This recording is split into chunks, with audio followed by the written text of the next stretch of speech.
My name is Emily Carter, 26 years old, and I have just graduated with a master's degree in finance from Stanford University. I thought that finally I would have a moment to be recognized by my family. But right at my graduation dinner, the secret I had kept for so long was exposed. The more than $10 million I had earned through hard work and investment. Instead of being proud, my parents and sister turned on me, accusing me of being selfish and demanding that I hand everything over to my sister Isabella because she deserves it more. In that moment, I broke down in tears, but I also stood up for myself for the very first time. This money is mine. I worked for it. No one has the right to demand it. I walked out of the restaurant, cut all ties, and began the journey of reclaiming my true worth. Have you ever found yourself in a situation like mine, where your own family refuses to see your efforts and only treats you as a tool to be used? Let me know where you are watching from in the comments, so I know I am not alone. My family was middle class. We were not wealthy, but we were not struggling either. We lived in a 2-story house in the suburbs of Philadelphia, with a small backyard where my mother often showed off her flowers to the neighbors. I remember my childhood vividly, and if there was one feeling that overshadowed everything, it was the sense of being abandoned inside the very home I was supposed to call family. I used to believe that if I just worked hard, behaved well, and achieved good results, I would earn the recognition I longed for. But I soon realized that none of my efforts mattered, not because they lacked value, but because I was not Isabella, the golden girl of my parents. The clearest memory, and perhaps the deepest wound, was the day I won the state math competition at 12 years old. I had practiced endlessly, solved countless difficult problems, and finally outperformed hundreds of other students to take first place. I waited for that moment, hoping to see my parents in the audience, clapping and smiling with pride. But when my name was called on stage, the seats reserved for parents were empty. They hadn't come. I stepped down with the certificate in my hand, forcing a smile to hide the sadness. When I got home, instead of hearing congratulations, I only heard my mother calling out from the kitchen, "Go eat." We were busy today, so we couldn't make it to the school. My heart sank. I tucked the certificate away in a drawer, and in that moment, I understood. In their eyes, I would always be a shadow. It was completely different with Isabella. When she was only 8 years old and won a drawing contest at her elementary school, a prize so small no one would remember it. My parents threw a big party. They called the relatives, rented out a restaurant, and bragged endlessly about her natural artistic talent. I sat in the corner watching Isabella glowing in a brand new pink dress, clutching a tiny trophy in her hand, while adults took turns praising her like she was a prodigy. No one asked about the math certificate I had earned just months before. My whole world seemed to shrink into a silence where I learned to swallow my tears. Birthdays were another clear example of that favoritism. For Isabella, every year there was a multi-layered cake, balloons, expensive gifts, and a crowd of friends. For me, ever since I turned 10, it was only a symbolic present. Sometimes a cheap notebook, sometimes a pen. Whenever I felt hurt, my mother would speak in a sweet but reproachful tone. "You're older now, you should understand. Your sister is still young, she needs more encouragement." At first, I tried to believe her, thinking I was the older sibling, so I should yield. But year after year, that yielding turned into invisibility. I wondered if there would ever be a day when I too would get a party with candles and flowers just to feel loved like a real child. In those years, I slowly developed the habit of dimming my own presence. I spoke less, expressed less, demanded less. When Isabella got a new toy, I would simply sit quietly with a book.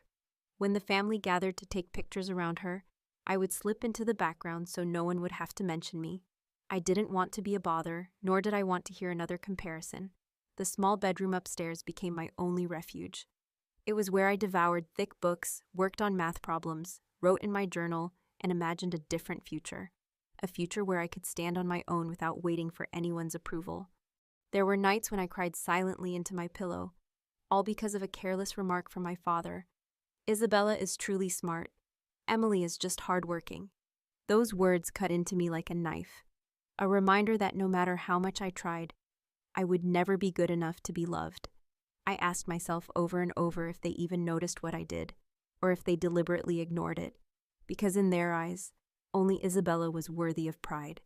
In that darkness, the only person who pulled me back from feeling completely lost was my grandmother, Eleanor. She often came to my room at night, bringing a cup of warm milk and a gentle hug. She never overlooked my achievements, no matter how small. When I scored well on a test, she would write me a little card. When I was nervous before a big exam, she would sit for hours listening, then stroke my hair and say, "You deserve to be loved, Emily, whether your parents see it or not. Don't let their silence make you doubt yourself." To me, her words were more valuable than any prize. She was like a small lamp lighting up the dark corners of my life, reminding me that I wasn't completely invisible. It was because of her that I learned to believe in my own worth, even when my own family tried to deny it. She planted in me the conviction that real love doesn't come from comparison or favoritism, but from acceptance and respect for who you are. Every time I felt like giving up, I would picture her by the window, the light shining across her silver hair, and I knew I couldn't collapse. I still had myself. I still had dreams to chase. And yet, even with her by my side, the wound inside me only grew deeper with time. I learned to hide the pain, but it never went away. It pulsed quietly beneath the surface. I knew I couldn't live forever in Isabella's shadow, but as a child, I had no choice. All I could do was keep trying, hoping that one day something might change. And as I grew older, I realized if I didn't take the first step myself, no one was going to hand me a way out of that cycle. High school was both the brightest and the loneliest time of my life. I poured everything into my studies, as if that were the only key to escaping the invisible cage of favoritism. I didn't spend afternoons hanging out with friends like Isabella did, nor did I dream of dates under the glow of the school stage lights. I chose the library, tutoring rooms, and long nights at my desk until the early hours. As a result, my grades were nearly perfect, my GPA almost flawless, and my teachers always looked at me with admiration. But that admiration only existed within the walls of school. The moment I walked home and the door shut behind me, everything reset. I was Emily, the ordinary daughter, the one for whom good grades don't matter, while every word of praise quickly shifted back to Isabella. While I had to push myself endlessly, Isabella was sent by my parents to an expensive private school, one with tuition so high that most families in our neighborhood could only shake their heads.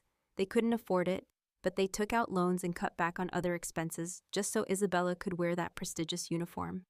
Her grades were nothing special, just average, sometimes even struggling to pass. But none of that mattered. Every time she brought home a report card, my mother would coo, "It's okay. My girl has artistic talent. She doesn't need to be top of the class." But with me, a single imperfect grade was enough to earn a stern look. And the reminder, "You need to do better, Emily." Deep down, I knew the scales had never been balanced.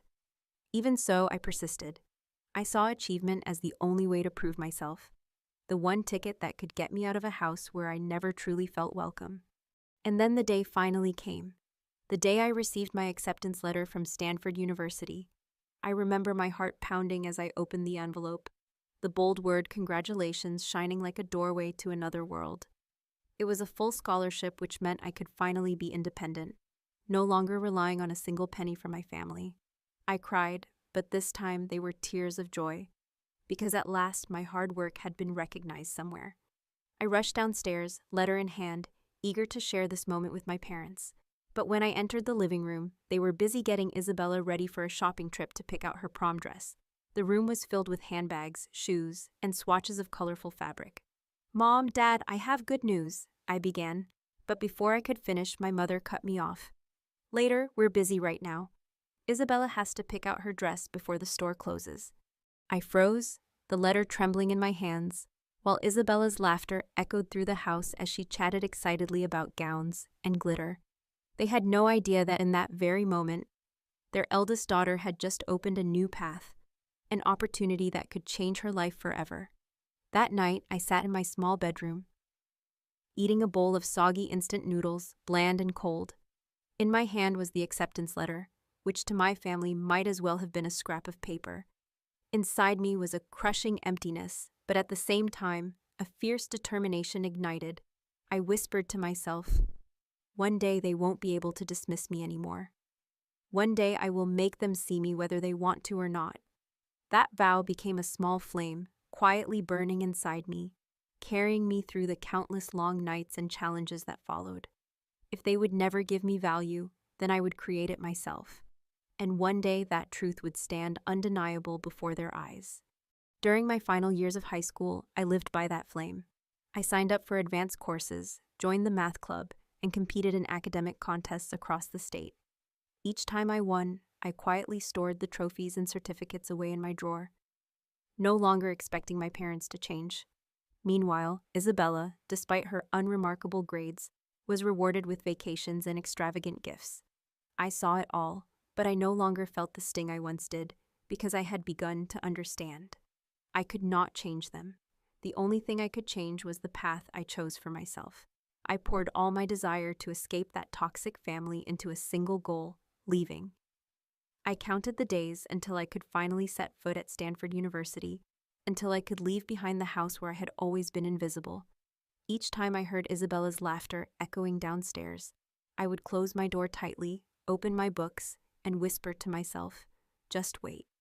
One day I'll stand somewhere no one can deny me." And indeed, that silent promise made in my small room at 17 became my greatest source of strength, carrying me farther than I had ever imagined. On my first day at Stanford University, I took a deep breath as if I had finally escaped the heavy air of home. I knew that from this moment forward, my life would be mine to decide. I no longer had to sit behind a closed door listening to Isabella's laughter, nor did I have to wait for recognition from people who had never truly seen me. Of course, the road ahead was not easy. Even with a full scholarship, I still had to cover most of my living expenses on my own. While many of my classmates had parents who sent them monthly allowances, I managed by working part-time at the school library, shelving books while sneaking in moments to study. Some nights I worked until late, my legs aching from standing for hours. But when I held that paycheck in my hands, my heart warmed. It was clean money earned by me with no one able to say I owed them gratitude or debt. My college life was nothing like most people imagined. I didn't go to loud parties, nor did I take weekend trips. My schedule revolved around lectures, the library, and my dorm room. Mornings were spent in long classes, afternoons at my part-time job, evenings buried in assignments and research papers. Sometimes I felt a pang of loneliness looking out the window at groups of classmates heading to bars or wandering the city, but I knew exactly what I wanted. I wasn't there to have fun. I was there to build a future no one could take away from me. In those tireless days, I met someone who would change my life forever. Professor Thompson, a man in his 60s with silver hair and sharp, bright eyes. He taught advanced financial markets, and from the very first lecture I was captivated by the way he spoke of economic shifts, investment strategies, and how numbers told hidden stories of greed, fear, and trust. I began staying after class to ask questions. Instead of being annoyed, he patiently explained, smiling, and gradually a mentor-mentee bond formed between us. He often told me, "Emily, financial knowledge can take you very far, but what matters more is knowing what you want from it." At first, I didn't fully grasp the meaning of his words, but as time passed, they carved themselves deeper and deeper into my mind. It was Professor Thompson who encouraged me to start investing even with small amounts. At first, I was terrified because my savings were barely a few hundred, the kind of money that could keep me fed for a month if I had to. But he told me, "You only truly understand the market when you put your own money into it." I listened. After weeks of research, I decided to buy a few shares of a technology company, which at that time was just beginning to gain attention. It was a shaky decision, but also the first turning point. I spent countless nights reading the news, comparing charts, learning how to analyze trends. The profit I earned at the start was small, but to me, it was proof that I could create value with my own mind. And little by little, that passion grew, becoming a driving force stronger than any praise I had never received from my family. While I was scraping by on every dollar, Isabella lived a completely different life. I overheard from my mother that she was partying nonstop, changing boyfriends like outfits, and every time she ended up in debt or failed, my parents bailed her out, pouring more money into her hands so she could start over. One time she called me, her voice bubbling with excitement as she bragged about vacationing with friends in Miami. Then, almost as an afterthought, she sneered, "I bet you're still buried in your books, huh?" I just smiled and stayed quiet. I knew our lives were worlds apart. But I also knew that those nights I bent over my desk were laying the foundation for the day I would finally break free from the shadow they had cast over me. My college years forged in me a steel discipline and an unshakable independence. I learned how to balance work and study, how to stretch every dollar, how to put faith in myself even when no one else did. Most of all, I discovered my true passion. Finance was not just a string of lifeless numbers, but a tool for freedom, a way to prove my worth, and a shield to protect myself. I realized that success was never about trying to become Isabella or pleasing my parents. Success was about staying true to the path I had chosen. Looking back on those years, I am grateful for the hardships because they shaped me into a stronger Emily, resilient, determined, and with a clear sense of direction. Those were the first bricks, the foundation for everything that came after. I couldn't have known then that my patience and passion would one day lead me to a financial breakthrough that would change my entire life. But even as I sat in that tiny dorm room with a bowl of instant noodles on the desk and a thick notebook of scribbles beside me, I felt one thing with absolute certainty. I was on the right path, and no one could take that truth away from me. After holding my diploma in my hands, I knew I could never return to that house in Philadelphia, a place where every corner reminded me of abandonment. I decided to move to Seattle, the city that never sleeps, where streets glowed with endless lights and skyscrapers rose like monuments to a new world. I started my first job at a mid-tier investment consulting firm in downtown Seattle. Walking into the office, seeing dozens of young professionals in sharp suits, fingers flying across keyboards, I felt both nervous and exhilarated. I told myself, Emily, this is your chance. If you can't prove yourself here, you won't prove yourself anywhere. Work in Seattle was harsher than anything I had ever experienced in college. I arrived at the office at 7 a.m. and sometimes didn't leave until after midnight, long after the streets had emptied. I buried myself in balance sheets, market reports, and client presentations. At first, colleagues eyed me with doubt, the young woman from California, without a wealthy family behind her. Could she possibly survive here? But little by little, through meticulous effort and relentless patience, I earned their respect. I still remember when the firm had to prepare a rushed report for a major investment fund, and it was me who spotted a critical data gap that saved the entire team from a disastrous mistake. From that day, my boss called me the gatekeeper of the numbers, and my career began to rise. Still, I never shared any of it with my family. I knew too well that in their eyes, my success meant nothing. If I called home to say I had just gotten a raise, my mother would probably answer flatly, "Oh really? Isabella has an art performance this week. We're all going to see it." I had been overlooked so many times that I no longer wanted to share. I kept my victories to myself, quietly saving, quietly moving forward. One of the biggest turning points came from an investment I had first considered just an experiment. During research, I stumbled upon a small startup in artificial intelligence. The founding team was young, and their product was still rough, but I saw long-term potential. I decided to put part of my savings into it. Not a huge sum, but enough to make my heart race. Some colleagues scoffed, calling me reckless, but I trusted my instincts, trusted the numbers, and trusted the fire I saw in the founder's eyes. 4 years later, what I had bet on came true. That company was acquired by a tech giant for a staggering amount. My shares suddenly turned into more than $10 million. I remember that night vividly staring at the number on my account. I went completely still. I didn't scream. I didn't rush out to celebrate. I just sat quietly for hours, thinking of the cold instant noodles in that tiny dorm room years ago, thinking of all the times I was left behind, and whispering to myself, "At last I did it." It wasn't just about the money, it was proof that I had been right to believe in myself, even when no one else ever did. With that capital in hand, I didn't choose to spend recklessly. I stayed in a modest rental apartment in Bellevue, commuting in an old ordinary car. I knew that flaunting wealth would only attract curious eyes and greedy hands reaching to take. Instead, I decided to establish my own small financial consulting firm. At first, it was just me and one assistant. But thanks to the credibility I had built at my previous job and a few loyal clients, the business slowly expanded. I focused on serving high-net-worth clients, people who wanted solid, transparent financial planning. The work gave me not only stable income, but also freedom. I was no longer dependent on any company, and certainly not bound by the unreasonable expectations of my family. Meanwhile, Isabella continued to live a completely different life. From acquaintances, I heard she was unemployed, spending her days partying and cycling through boyfriends. My parents still shielded her desperately, borrowing money to preserve her image as their golden girl. I wasn't surprised. They were still the same biased parents, and Isabella was still the indulged daughter who never had to take responsibility for anything.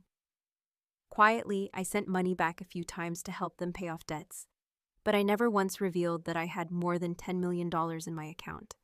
I knew that if they ever found out, everything would change. And so through those years, I lived a life so simple that no outsider could ever guess the truth. I went to work in plain suits, used an old phone, and ate ordinary dinners like anyone else. To my family, I was still just Emily, the older sister with a basic office job, nothing special. I let them believe that. I thought as long as I had peace, the truth didn't need to be spoken. I never imagined that one day the secret I had guarded so carefully would be exposed in the worst possible way, and that my graduation dinner, the very place I thought I would finally receive belated recognition, would instead become the stage for an inevitable confrontation. Every time I returned home, I felt an invisible distance, like a wall standing between me and them. Family meals were supposed to be moments of sharing, but in my house, they often turned into performances where my parents bragged about Isabella. No matter what she was doing, even if it was just a short art class or a temporary job she barely held on to, they would praise her endlessly. Meanwhile, I, who had managed to survive on my own and build a career in Seattle, was still introduced to acquaintances as this is Emily, the older sister.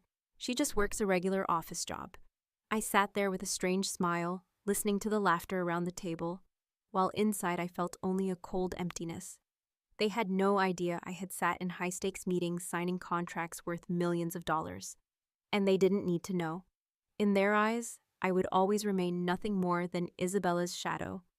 Isabella, on the other hand, continued living a life that would shock anyone who looked closely. She was unemployed most of the time, constantly hopping from one job to another, sometimes quitting after only a few weeks. Yet each time I came home, I still heard my parents say, "She has talent. She just hasn't found the right place to shine." They called her intelligent, creative, and deserving of more time, more chances.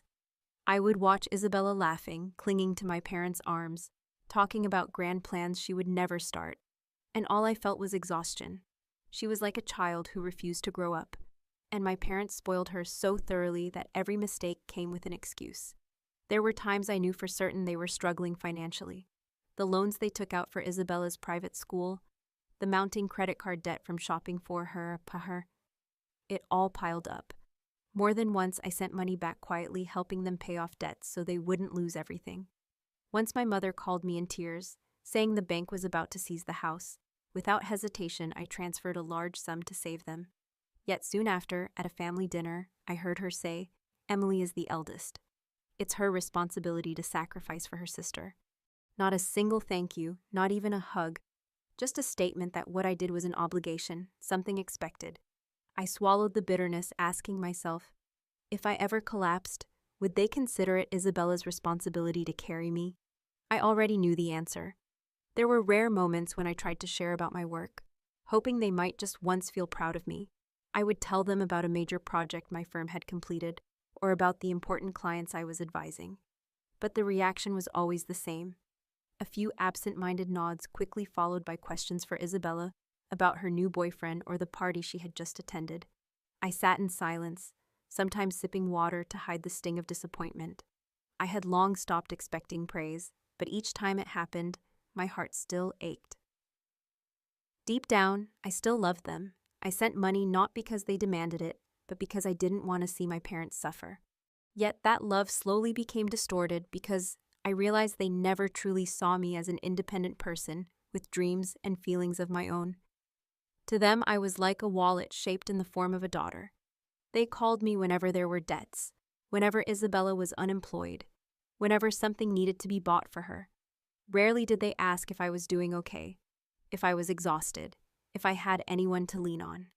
I began to feel stripped bare within my own family, where love was no longer unconditional, but a chain of demands and imposed responsibilities.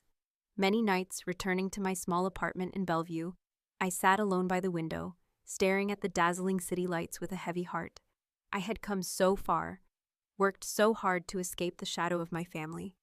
Yet looking back, I still felt bound by invisible strings, the urgent phone calls, the constant reminder that the eldest must sacrifice.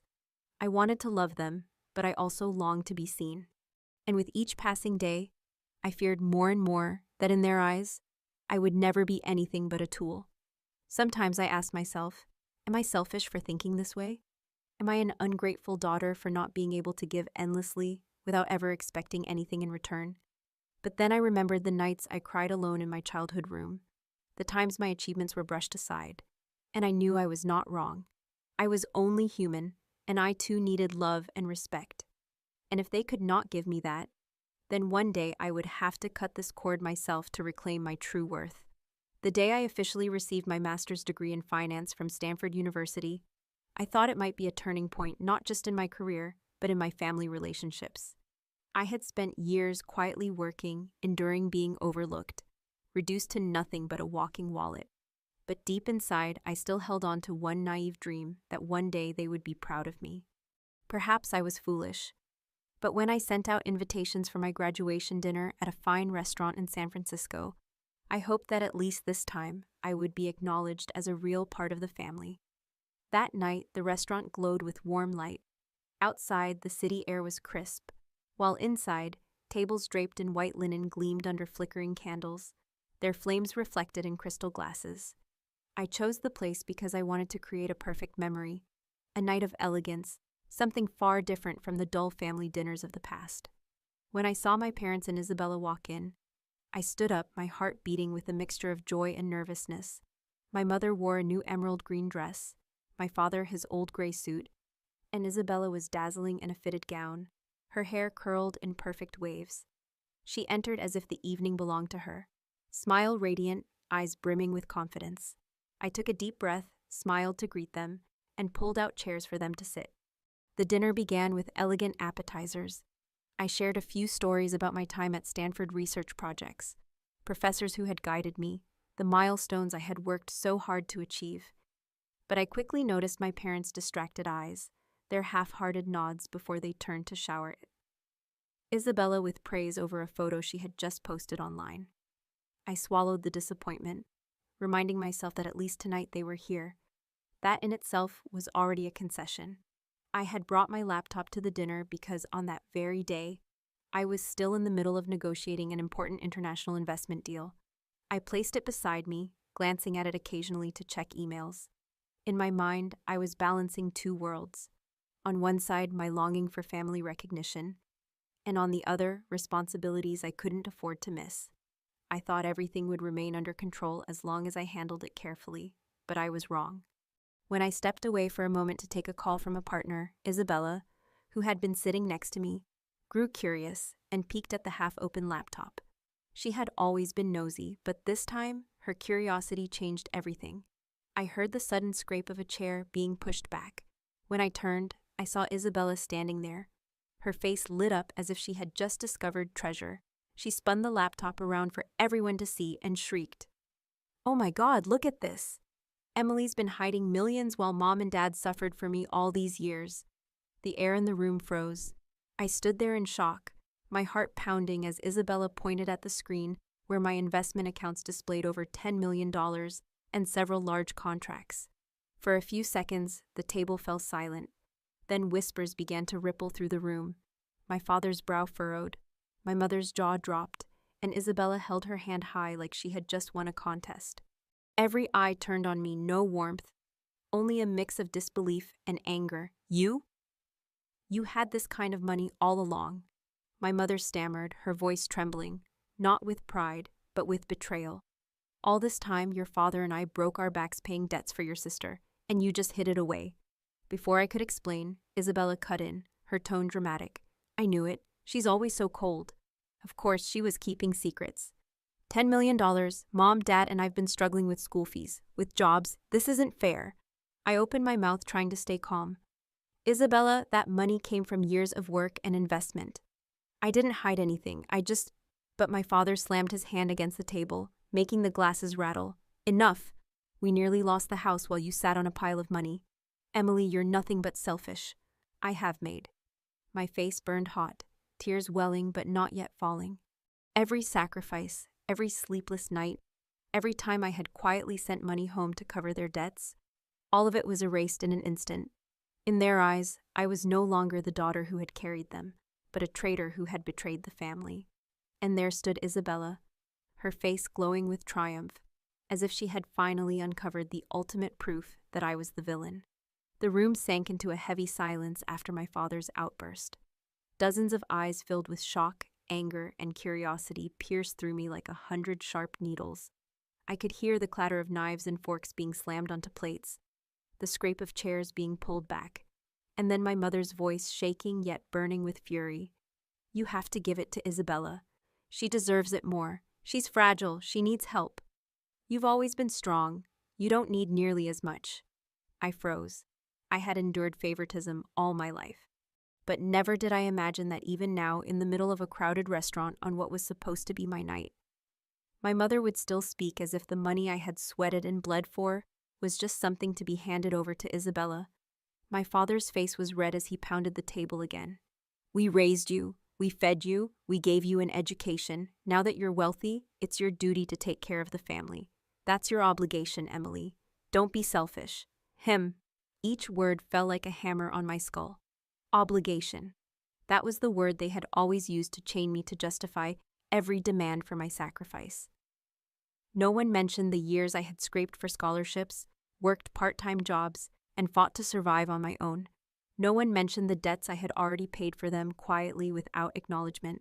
To them, it was as if none of it had ever happened.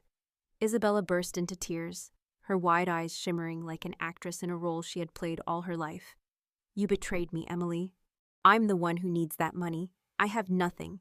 I can't take care of myself the way you can. How could you hide this while I've been suffering while you were living in comfort all by yourself? I looked at her shoulders shaking with sobs, and felt a mix of bitter amusement and pain. She had never truly suffered.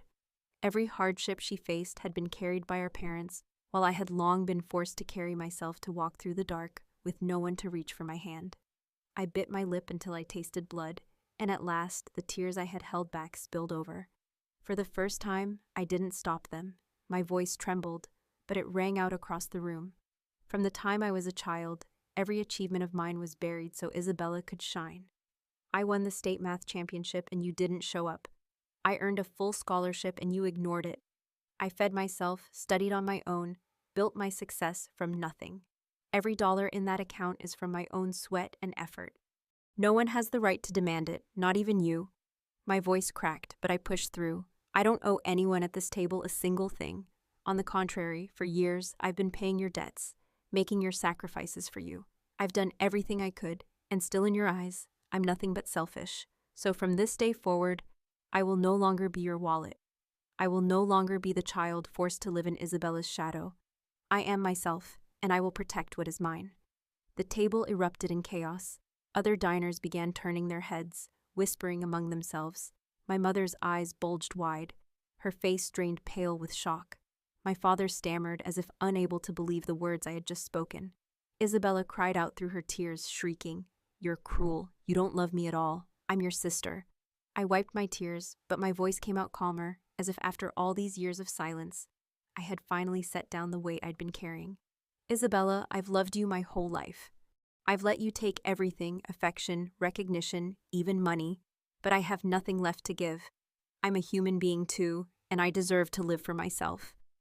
The room descended into chaos. My mother shot up from her chair, grabbing for my arm, her voice breaking into a scream. "Emily, you can't abandon your family. You have to think of your sister." My father thundered, "If you walk out that door, don't ever call this your home again." I took a deep breath, my chest pounding so hard it hurt. I looked around the table. Isabella's tears-streaked face, my father's rage, my mother's bitter disappointment.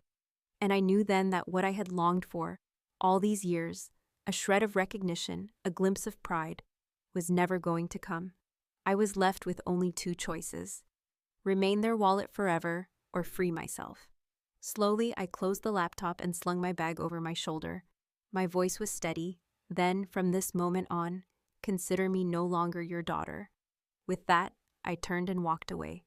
Behind me, I heard my mother's desperate cries, my father's curses, Isabella's sobs, but I didn't stop. I moved through the blurred yellow glow of the restaurant lights, my legs trembling, but each step firmer than the last. Every stride tore at my heart, but also freed me from the chains that had bound me for so many years. When the door slammed shut behind me, I drew in a deep breath. For the first time in my life, I saw a painful but liberating truth. My blood family was no longer the place where I could find love or protection. And from that very moment, I knew I would have to start over. But this time, I would never let anyone strip away my worth again. After walking out of that restaurant in San Francisco, I returned to my hotel drained. My body felt heavy, my mind was spinning, and my chest ached as though someone were crushing it. I collapsed by the window, staring at the city lights stretching into the distance, forcing myself to breathe evenly so the tears wouldn't fall again. I thought I had prepared myself for the worst. But when it truly happened, I realized I had never been ready for the raw pain of being rejected so completely by my own family. The next morning, my phone rang nonstop. Dozens of missed calls from my mother, my father, and numbers I didn't recognize, but guessed were relatives. When I opened my voicemail, I heard my mother's broken voice. "Emily, what's wrong with you? You can't turn your back on your sister like that. Call me back, please." Then came my father's harsh tone. "You're destroying this family. You owe us. Listen to me, come home, and talk now. Don't let this go too far." My hands shook with anger as I deleted every message. But within just 2 days, it was no longer a private family matter.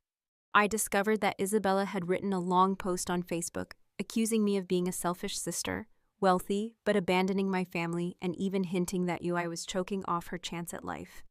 The post spread quickly among her friends, then beyond into the wider community. Comments poured in, some expressing pity for Isabella, others condemning me, calling me an ungrateful daughter, a heartless sister. I sat there staring at the flood of notifications, my chest frozen and burning with anger. The story had been twisted, and Isabella, as always, was automatically cast as the pitiful victim.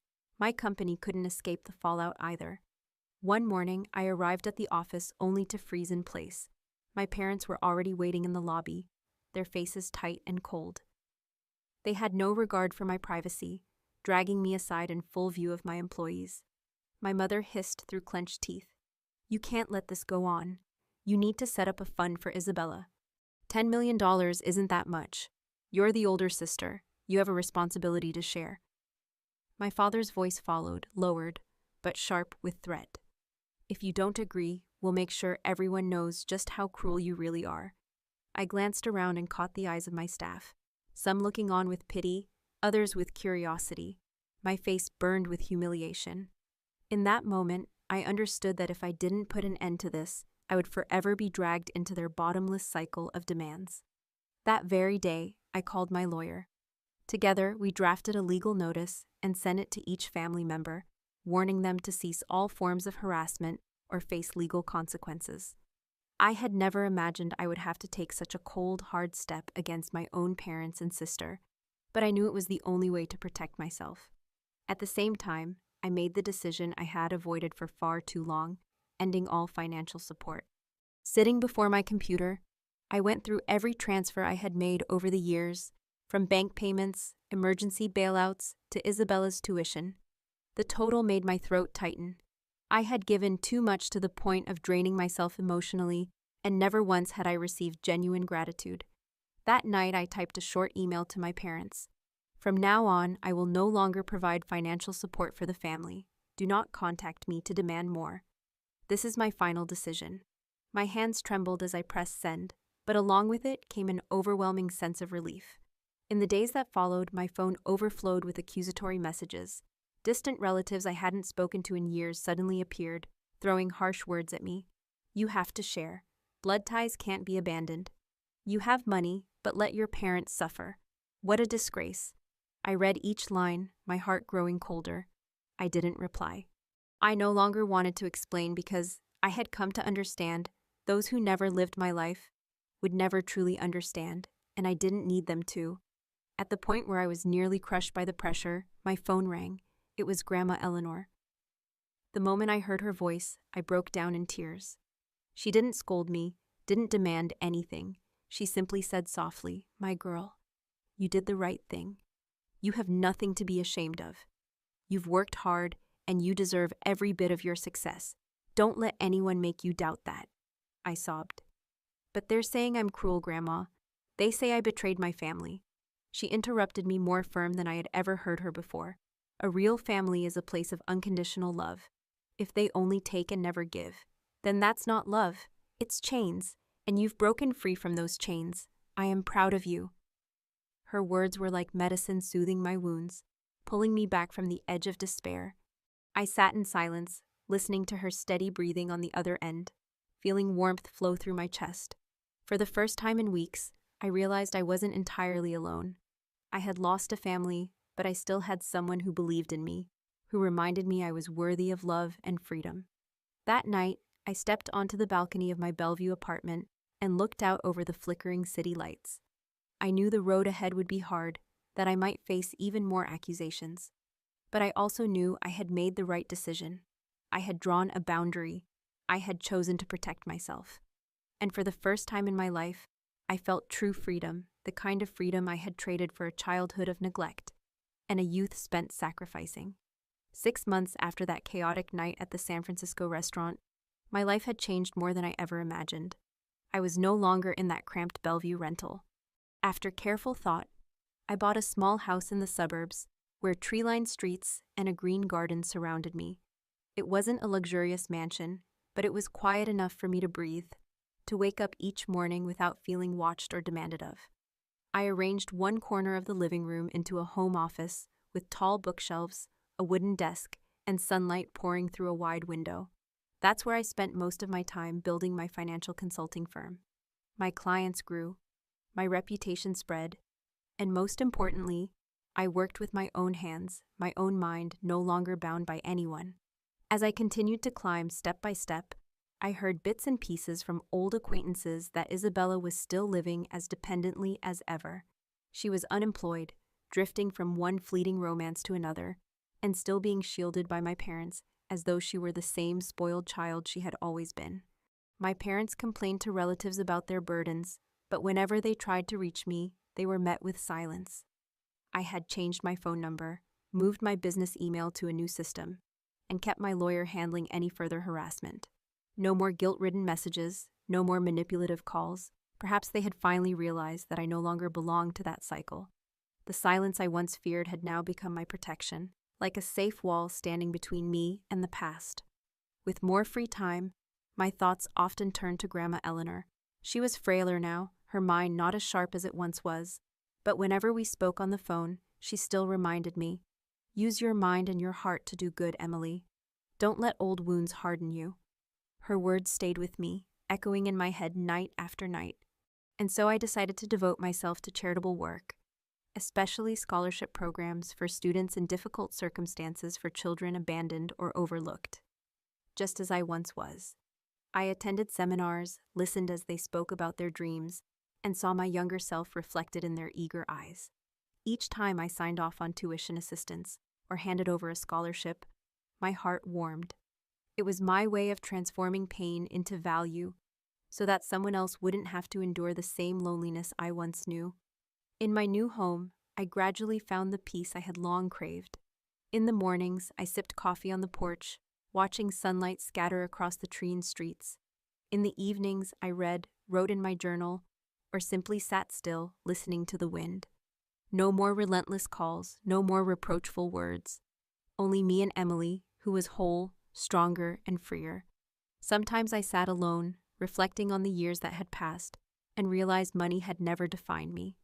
Whether it was 10 million or 20, those were just tools. What truly set me free was the boundary I had dared to draw. When I refused to be exploited, when I said no to injustice, that was the moment I reclaimed my true worth.